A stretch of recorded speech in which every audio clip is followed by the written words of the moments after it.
You're welcome, sir. Hi, how's it going? It's going fine. You're welcome. I'm sure you've been listening. You've been listening to our story, or me read the story about you wanting to leave Ghana. First of all, we want you to confirm the tweet. Okay. Before I do, like I was not listening. I haven't listened to Ghana radio since 2016, 17 or so. We can talk about that for a second. Mm. Um, yeah. Okay. So the tweet. So yesterday I just tweeted. I just said that I've been in Ghana for 10 years now, Mm-hmm. and when I came to Ghana 10 years ago, I joined the music video industry, and it was fantastic. Mm-hmm. I am happy and proud of my contribution to the music video industry. Mm-hmm.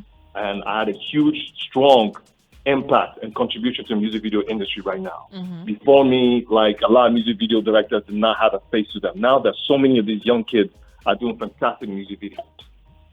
And I'm a huge contribution to that. Very proud. Mm-hmm. Now, after all these years and awards, all that stuff, in 2018, I decided to leave the music video industry permanently and focus on my real passion, what I have a degree in, film, to join the Ghana film industry in 2018.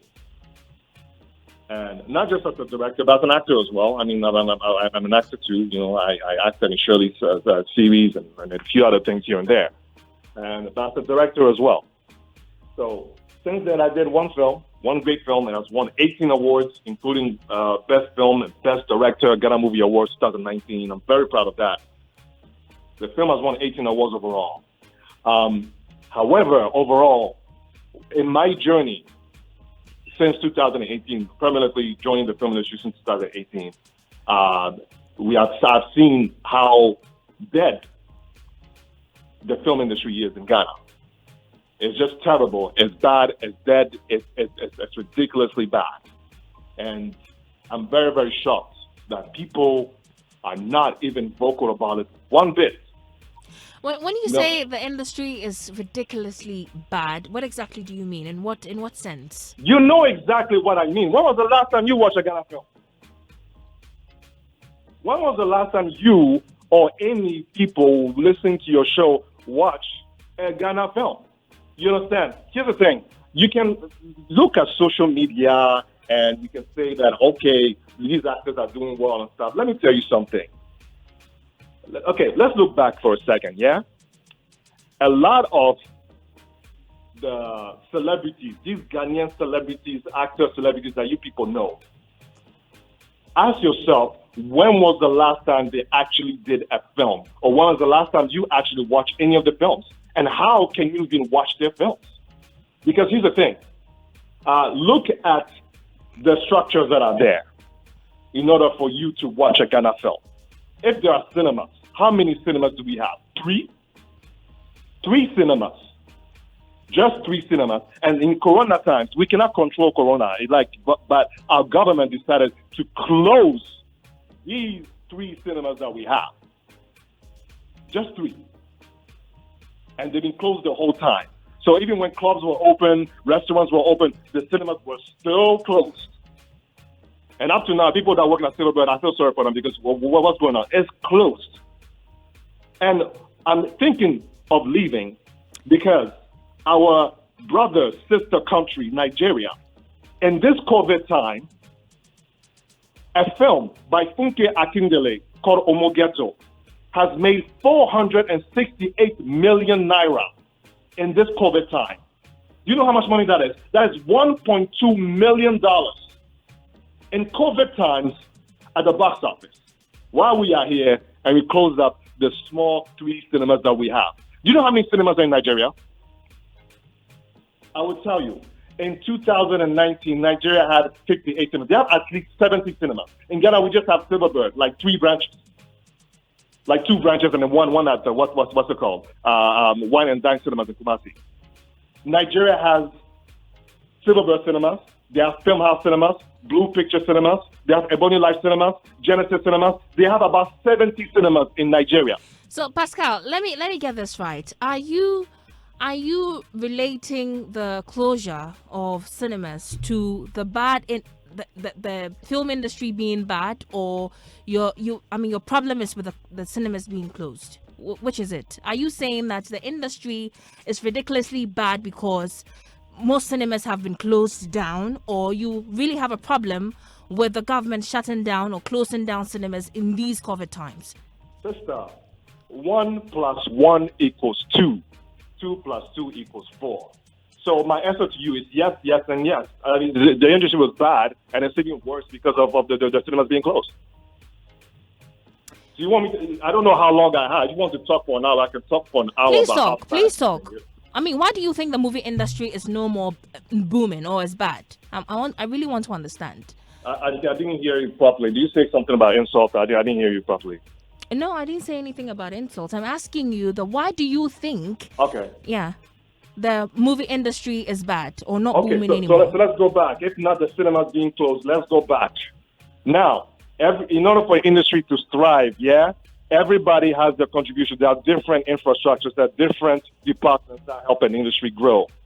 Now, I talked about cinemas, why that's bad and whatever. Now let's switch up to the media. That one, you can Google my name. You see articles about me just in the media, how they are a huge reason why our industry is messed up. Okay? Now, television. Now you turn on your television, right? Unlike 10 years ago, you're not even going to see adverts of films that are coming out whatsoever or anything like that. What you have is the colonization on our TV screens. You see telenovelas from Spain, Mexico. You see series from India. That's what you're going to see on our television. From Korea, that's what you're going to see on our television. You will not see pride. You will not see promotion and growth of our industry from our television. You turn on the TV, boom, all you see is Indians, you see Mexicans. But Pascal, do these movie producers send, their trailers or go meet these media houses and send their trailers to them for promotion? Or, you'd expect that they just pick up trailers themselves to promote? 1 + 1 = 2. These television networks buy those things for a very, very, very cheap price. Now, in terms of what's it called? Trailers not being played on TV. Let me tell you another thing as well. The distribution, The distribution outlets. Technology, that's another department that we can talk about. Technology has changed. As you can see, as you're driving to work today, I'm sure you've noticed you have not seen any DVDs or VCDs of Ghana films being sold. You don't see any kiosks that are selling CDs of the DVDs of Ghana films anymore, right? Things have changed. Technology has changed. So because technology has changed, now we have to find other ways to sell our films, which is Ghana TV is one of them, and also, of course, cinemas. So, of course, cinemas, that option is out. So now if you want to sell to TV, why would they buy it when they can buy content for cheaper from India and from Mexico? You understand? So in that aspect, we are stuck. So now let's move on from the media to technology to actual promotional media, as in internet bloggers. That one I spoke about it quite a bit. Okay? The mindset of the people have been polluted by the media and the bloggers. I believe strongly that our industry was strong when our women were portrayed in a very respectful way. Whenever you see an article about any so-called actress in Ghana, you never see an article about any film that she was in. She'll talk about, let me tell you something. My last film, right, the film that I did, I went to the one of the popular bloggers to plan a promotion. You know what they told me? They told me that they will not promote the film unless they do something like talk about Zinelzu's sex life. They told me that. Are you still there? I'm here listening. They told me they want to make articles about Zinelzu's sex life in order to promote the film. I told them, okay, I'll be back. Nonsense. No. Is that where we have become? You cannot make an article about the film, promoting a film, about maybe her performance in the film, but no, you want to talk about the sex life. What does that have to do with the film? You understand? So it's the mindset of the people that have been affected by the media, not the sensationalism, people's like personal lives and stuff. Now, the thing is, there are so many people, a few people out there, I won't mention names, a few so-called actresses who barely act in films. You see so many articles about them, about the sex life here and there, whatever you want to call it, slave queens, whatever you want to call them. They are polluted. This so-called industry, they are polluted the minds of the people. Now, when you say actress in Ghana, it's not about them acting in a movie. It's about them being, wearing nice clothes, the red carpets and all, and also like who they're sleeping with and this nonsense. Just nonsense. It's not about films anymore. So Ghanaians don't care about films no more. And don't say that, it's because Nigeria has numbers, that's why they're doing well. Listen, my film, I put it in the cinema of 250 people in Nigeria. I also put it in the cinema of 250 people in Ghana.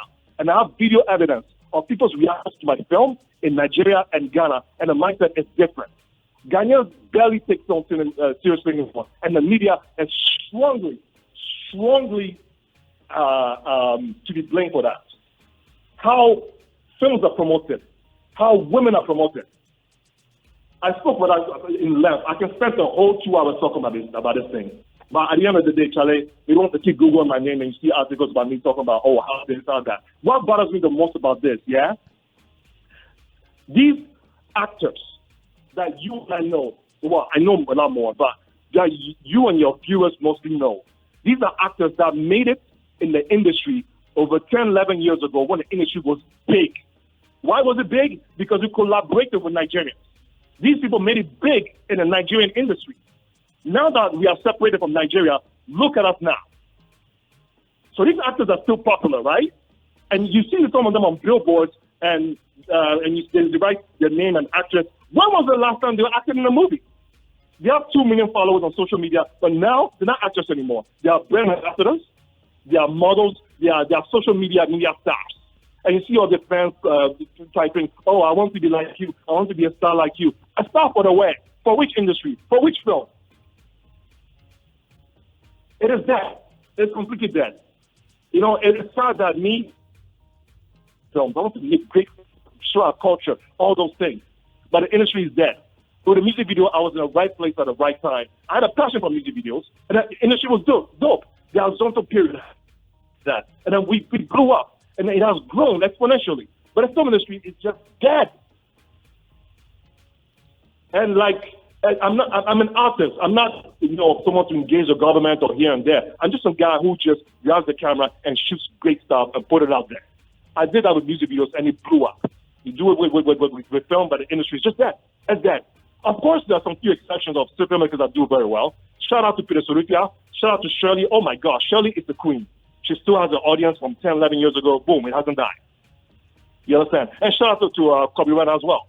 These are at least 3 people that do well regardless of whatever. But even Kobe Bryant has suffered a little bit. He tried to premiere a film at, I think, Snap Cinema, but then soldiers came and shut him down. Now, Pascal, you just picked up the likes of Shirley, the likes of Kobe Rana, and you talked about how you think they still have their audience and she's a queen and all that. So, I mean, my question to you is, don't you think it's something probably you aren't doing right as a director to still get your audience intact? Because these people, even in the midst of this bad industry, are still shooting and they're still, getting their numbers and their money. So what is Pascal doing wrong? Who is making money? Which filmmaker is making money in this COVID times? They are shooting something versus Kobe. Like I just told you, Kobe Rana tried to premiere a film and then Soldier stopped his film. What money did he make? But you rightly said there are platforms, digital platforms that you can put your movies on. Watch the thing. Listen. Okay, I just mentioned Shirley, for example, right? She did well in the cinemas. What's it called? What's it called? Perfect Picture 10 years later. She did very well in the cinema. That's before COVID. It's on Netflix now. All that is before COVID. Right. She has shot 2-3 films since then or something like that. But boom. Well, if they do something and they make money, great. You understand? But what I'm saying right now, that in general, these people that I just mentioned right now, I don't know how they're going to release their film. I'll tell you right now, Peter Suduki has been complaining. He has been screaming about this shutdown cinemas way before anybody. Go follow Peter Suduki. He has been screaming for months and months and months. he released a 1-hour video of him on live screaming for 1 hour straight about the cinemas being closed. Some people will not be vocal about it. The people that should be more vocal about it are the actors. Let me tell you something. If my parents made me who I am, and I've made it, and I see my parents being, what's it called? I see my parents taking drugs and everything. Wouldn't I feel bad? I feel bad. Wouldn't you feel bad if your parents are taking drugs while you're doing well? Of course you do something about it. But these actors, these so-called actors, celebrities, whatever, what are they doing about this industry? As I said, even before COVID, it's still not in the right state. It is not in the state it is supposed to be. Why do I go in Nigeria and I feel like a star? Why? This is my home. This is where I'm from. You understand? So here's the thing. Here's the thing. If you're just gonna point the finger and say, "Oh, Pascal's not doing well," let me ask you something. Okay, let me tell you. No, that was just the question I was asking. I wasn't saying it for a fact. I'm not doing bad. I'm not doing bad. Okay. The film that I made, hey, 18 awards, it's not a bad thing. Come on, I've done something like, at least my film is about to be something. Okay? The one I haven't done, it's whatever. You understand? But here's the thing. I want you and your audience members to ask yourselves, between the music industry and the film industry, regardless of who is posting nice pictures on social media, ask yourself who is actually doing well instead of products and consumers. Consuming products. Think about it. You understand? I'm just doing a comparison in two things. Comparison with how the industry is compared to what 10 years ago, comparison to how the industry is compared to Nigeria, and comparison to how the industry is compared to the music industry. That is all I'm doing. I'm just a guy who was in the music industry, and I'm moving to the film industry, and I realized that, this is bad compared to Nigeria, bad compared to 10 years ago, and bad compared to the music industry. That is all. But and, you keep on, how do I say this? Comparing our industry to that of Nigeria. Do you think that's a fair thing to do? To compare your country's situation with another country's situation in terms of them, allowing people to still go to cinemas and other public places. Maybe the COVID cases aren't that as alarming as the it is here in Ghana. Their COVID cases are a lot worse than ours. There's nothing wrong with comparing the Ghana industry and the Nigerian industry, because I'm sorry, I take my film there, and the reaction that I get there versus the reaction I get in my home country is not the same. So that one, I mentioned it already, is because of the mindset that's been put in the minds of the people through the media. That's number one. You understand? Like, Nigerians, they support each other. The mindset and the actual them they have with each other has nothing to do with their numbers. It's the mindset of the people. You understand? And mindset, I believe the media and even the actors that are hugely influential, they can actually change, like bring the vim back to the film industry. The vim that was there over 10 years ago. The actors can do that. They have 2 million followers each. So in collectively, they have 12 to 13 million followers. But no, don't be brand ambassadors and take pictures and take nice pictures. That people keep saying, oh, they're nice, they're nice, they're nice. Do something about it. Bring the vim back. Because the vim day in the music industry inside. Vim day there, but no vim day in the film industry at all. If there's anything that I'm saying, take that from what I'm saying. No vim day there in the film industry they say the music industry. So what, in your opinion, can bring the vim back? Have the actors wake up and bring attention back on films, not necessarily on their pictures, how good they look, or the brand ambassador nonsense and that stuff. Start already with these actors that are hugely influential to support each other a little bit more. Well, right now, no one's making child films, right? COVID, fine. No cinemas are open, COVID, fine. But even before that, I believe they could have done a better job to bring attention on films.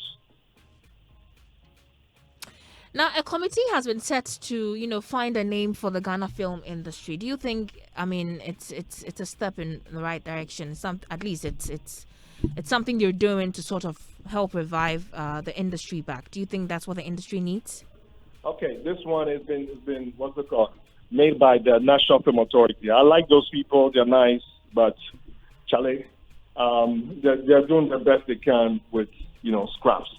So what you have here is scraps, and then they're doing the best they can. Let us see what happens. You understand? Let us see what happens. That is all I can say. Hey, all this thing, it all started with me tweeting saying that, hey, maybe I should come up for this place. I should leave Ghana. Because like I've made my situation, whatever, and the environment, film-wise, the environment here is not as strong, unlike or compared to what it was in music industry. Because you understand. So are you? Have you made a decision yet? Are you staying to help revive it? I mean, you were part of it when it was booming. Now it's in its not so good stage. Are you going to help fix it, or you're going to run away? I'm just an artist who makes films. Because at first I was making films in Canada for 6 years before I came here. And then, I can do them anyway. Here's the thing. And when I made that vow about 2018, a lot of people saw that thing. When I made the vow that, okay, the film industry is ailing, so let me contribute to it and stuff. But I said that it was enough for me to help contribute to the film industry. So how I made a decision after my tweet thing is, I don't know. I don't know. So I don't even know if I'm a filmmaker anymore. Because the thing is, just like I said, a lot of these so-called actors, they don't have to call themselves actors anymore because they barely act. The industry is so low that there's barely any films being made because there's barely any ways to make any money. It's very, very, very, very, very, very steep. You understand? It's not very encouraging. So if people look at me and say that I'm not a filmmaker anymore, that is, I've been focusing on entrepreneurship, other things, real estate, business, a whole bunch of business entrepreneurship and stuff, working on product marketing and all these things. So if I stay in Ghana, I stay in Ghana, but not necessarily as a filmmaker. It's not. You can say that I'm not a filmmaker anymore. I think that was fine. So it's a maybe. But for me staying in Ghana, I think I'll stay here and just do other business. Yeah. Okay, And Pascal. I'm not the only one. Say again. I'm not the only one. I'm just the only one being vocal about it. Okay. Right, Pascal. Thank you so much for speaking to us, and we wish you all the best. Sure. This is Hitz.